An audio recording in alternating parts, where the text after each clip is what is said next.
Hello दोस्तों, welcome back to my channel. अगर आपने अभी तक मेरे चैनल को सब्सक्राइब नहीं किया तो प्लीज जल्दी से मेरे चैनल को सब्सक्राइब कर दें। एपिसोड 3 की शुरुआत में येनमो को सर्दी लग गई होती है, जिसकी वजह से इसको तेज बुखार भी हो गया होता है, लेकिन इसे इस बात की परेशानी हो रही होती है कि इसने येनजी का माजी चेंज कर दिया है। अब ये मालूमात लू फियान को फ्यूचर में पता चल गई होती है कि येनमो के टाइम में पीछे जाने की वजह से सोंगरेन और येनजी का जो आमना सामना होना था अब वो 6 महीने बाद होगा, और येनमो की मदद करने के लिए लू फियान भी अब टाइम में पीछे जा रहा है येनमो के पास। जब येनमो लू फियान को देखती है तो उससे पूछती है कि तुम यहाँ पर क्यों आए हो। लू फियान इसको बताता है कि असल में क्या हुआ है। वो कहने लगता है कि मुझे खुद नहीं मालूम कि माजी में इतनी सारी चेंजेस कैसे आ गई हैं, और वैसे भी तुम्हारी जिंदगी कम होती जा रही है। येनमो कहती है कि माजी में जो कुछ होने वाला था हमें उसको ठीक करना होगा। लू फियान कहता है कि सोंगरेन वाला मसला मुझ पर छोड़ दो, और अब लू फियान सोंगरेन के बारे में सारी मालूमात इकट्ठी कर रहा होता है। आज लू फियान भी उसी टी शॉप पर आ जाता है जहाँ पर सोंगरेन आई होती है। जब ये टी बनाने लगता है तो यहाँ पर बैठी लड़कियाँ इसे देखकर बहुत ही मुतासिर हो रही होती हैं, और यहाँ पर लू फियान वही हरकतें कर रहा होता है जो कि तवज्जो हासिल करने के लिए सोंगरेन किया करती है। इसीलिए ये भी लू फियान को बड़ी गौर से देख रही होती है। फिर जब ये लोग यहाँ से जा रहे होते हैं तो सारी लड़कियाँ लू फियान से उसका वीचैट लेने के लिए आ जाती हैं, लेकिन ये देखकर लू फियान सोंगरेन को बुलाता है तो ये इसे कहती है कि क्या तुम्हें भी मेरा वीचैट चाहिए, क्योंकि तुम ये सब ट्रिक्स मेरा पीछा करने के लिए यूज कर रहे हो। लू फियान कहता है कि मैं तुम्हारी मदद करना चाहता हूँ तुम्हारा प्यार ढूंढने के लिए। ये बात सुनकर सोंगरेन हैरान होती है। आज मीटिंग में जिस मेडिसिन पर येनजी रिसर्च कर रहा होता है उसके बारे में सभी मेंबर्स को बता रहा होता है, तो जो इन्वेस्टर होता है वो कहता है कि इस दवाई का फेज 3 कब स्टार्ट होगा। अगर तुम फेज 2 बनाने में इतनी देर करोगे तो मेरे तो सारे पैसे डूब जाएंगे। येनजी को यही समझाने की कोशिश कर रहा होता है कि मेरे लिए लोगों की सेहत ज्यादा अहम है, लेकिन ये इन्वेस्टर चुप ही नहीं कर रहा होता। तो येनमो कहने लगती है कि येनजी अगर फेज 3 बनाने में इतना टाइम लगा रहे हैं तो इसमें आपकी ही बेहतरी है, क्योंकि अगर फेज 2 नाकाम हो गया तो आपके सारे पैसे भी डूब जाएंगे और आपको गलत मेडिसिन मार्केट में लाने पर फाइन के तौर पर पैसे भी अदा करने होंगे। ये इन्वेस्टर येनमो को इस रूम से निकाल रहा होता है तो येनमो अपना बैग उठाती है, येनजी के पास जाती है और येनजी से जाकर कहती है कि तुम इसके फायदे की बात कर रहे हो लेकिन इसको समझ नहीं आ रही, इसलिए मुझे लगता है कि तुम्हें अपना कीमती वक्त इस शख्स पर जाया नहीं करना चाहिए। येनजी कहता है कि तुम बिल्कुल ठीक कह रही हो, और फिर ये दोनों यहाँ से चले जाते हैं। ये दोनों जब लिफ्ट का वेट कर रहे होते हैं,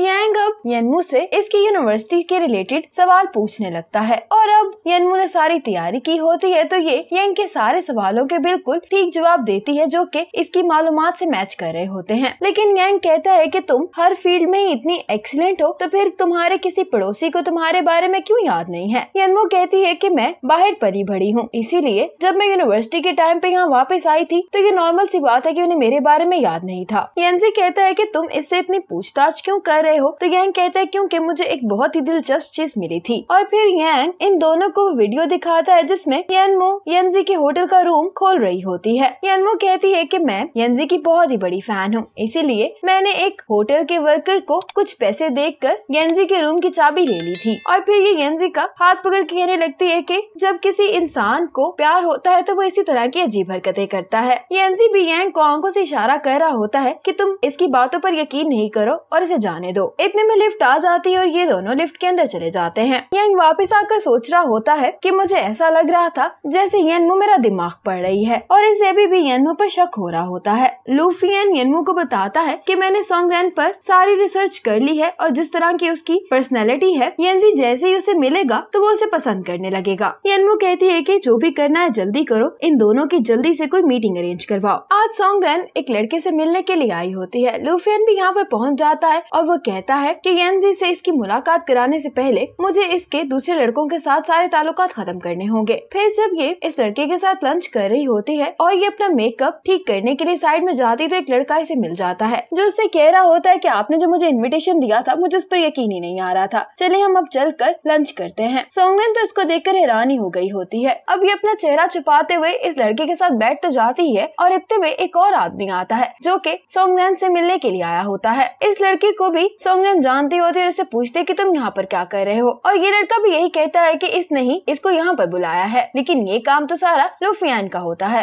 सोंगरेन बहुत ही मुश्किल में फंस चुकी होती है। अब ये बारी बारी इन तीनों लड़कों से मिलने के लिए जा रही होती है। अब जब ये ऐसा करके बहुत थक गई होती है तो इन तीनों का बिल पे हो गया होता होता है और अब ये तीनों लड़के इसी बात पे बहस कर रहे होते हैं कि इनका बिल किसने पे किया है। जैसे ही यहाँ पर आती है तो एक लड़का पूछता है कि क्या तुमने मेरा बिल पे किया है, तो फिर बाकी तो पूछने लगते हैं कि तुम्हारा इसके साथ रिलेशनशिप क्या है, और ये तीनों एक साथ कहते हैं कि ये मेरी गर्लफ्रेंड है। और इस तरह से सोंगरेन पकड़ी जाती है। साइड में खड़ा लूफियन ये देखकर हंस रहा होता है। अगले दिन सोंगरेन लूफियन से मिलने के लिए जाती है। ये इससे पूछता है कि तुम इतने सारे लड़कों से क्यों मिलती हो, तो सोंगरेन कहती है कि मैं अपने सच्चे प्यार की तलाश में हूँ, लेकिन अपना सच्चा प्यार ढूंढने के लिए मुझे मुख्तलिफ लड़कों से कांटेक्ट तो करना ही होगा ना। ये लूफियन को बताती है कि मैं कई साल पहले एक लड़के को पसंद करती थी। लूफियन कहता है कि क्या तुमने उस लड़के को अब देखा है? सोंगरेन कहती है कि नहीं, मैंने उसे कई सालों से नहीं देखा है। यनमो अपने असिस्टेंट के साथ बैठकर लूफियन का वेट कर रही होती कि यहाँ पर इसको अपनी कोवर्कर मिलती तो उसको बताती है कि येंजी बीमार है और वो छुट्टी लेकर घर पर गया हुआ है। यनमो कहती है कि ऐसा नहीं हो सकता, अब वो फिर से सोंगरेन से नहीं मिल सकेगा, इसलिए मुझे उसको चेक करने के लिए जाना होगा। येंजी वाकई में बहुत बीमार होता है। ये यनमो से पूछता है कि तुम यहाँ पर क्यों आई हो। ये ऐसा कह ही रहा होता है कि ये यनमो के ऊपर गिर जाता है। यनमो उसको बेड तक लेकर जाती है। यनमो जब ये देखती है कि इसकी तबीयत तो वाकई में बहुत खराब है तो ये इसका ख्याल रखने लगती है। इतने में येंजी इसको पकड़ लेता है। यनमो से कहते है कि तुम क्या कर रहे हो,